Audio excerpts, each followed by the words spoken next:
H3H3 and Keemstar at it again, as they are every single time. I mean, from tweets, videos, mentions. I mean, they go at each other's necks like every chance they get. Ethan decided to drop the bomb, or I would say the nuke, with his new video, Content Nuke, titled under Keemstar, because it's for Keemstar, obviously. What really is bugging me about it is the fact that all the points are owed. Yes.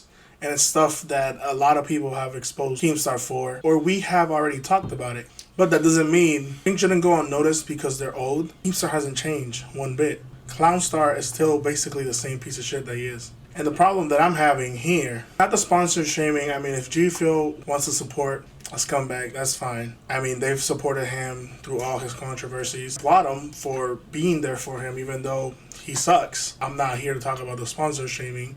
Or the other point that has a lot of people riled up or mad that Ethan made as his closing points or whatever, blaming Keem for something that's obviously not his fault, but he didn't really help the situation either.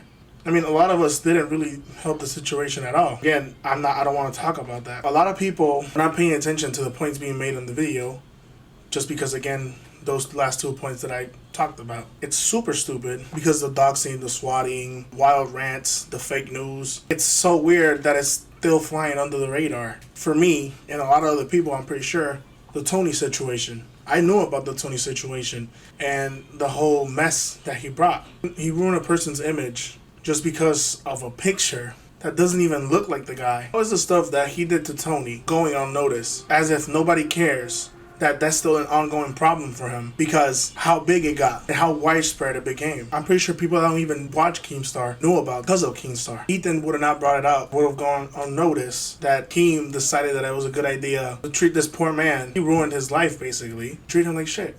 Your BS a year and a half ago still causes me trouble every day. I am not going to put up with you fucking blaming me for people trolling you anymore, because I am not guilty of that.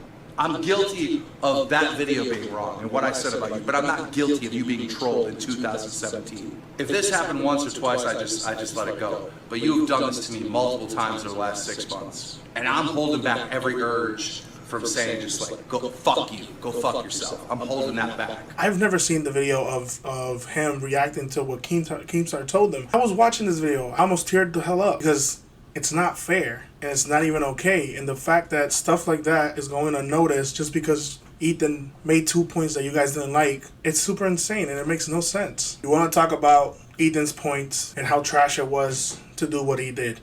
That's fine. But why are we not talking about how trash Keemstar is? That has gone and attacked mad people. I'm not here trying to side with anybody. I love drama just as the next person.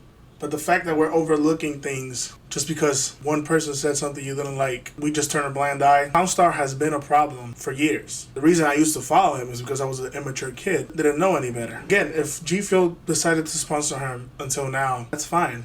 It's their brand. If they want their brand to have somebody like that, that's cool. It's like you having your own opinion on something. It's fine to have. The fact that him losing a sponsorship is more important than what he did to people like Tony is super idiotic, to be honest. Even though all these stuff that Ethan brought up is old, Keemstar is the same person. He hasn't even changed one bit. Why are we vouching for somebody that ain't shit? I can't believe the unbelievable, fantastic day I just had. I mean, this gentleman named Ethan, who is H3H3, made a video and sent more love to me and my family than you can possibly imagine. You know, you should have seen the smile on my 2 nephews and my niece's face. You should have seen the smile on Eric's face. Hell, my sister, I mean, you couldn't believe how happy she was, you know. And the bottom line is, hey, we listen to the ones that have problems and try and give them some good advice and try and, you know, be a friend to them, because we think that if you can just put a smile on somebody's face, one person's face, it might change the whole world. You know, they may go out and affect a whole bunch of other people's lives and cause good to be good, to be good, to be good, and just have it multiply, you know. And that's what me and Matthew really think. Anyway.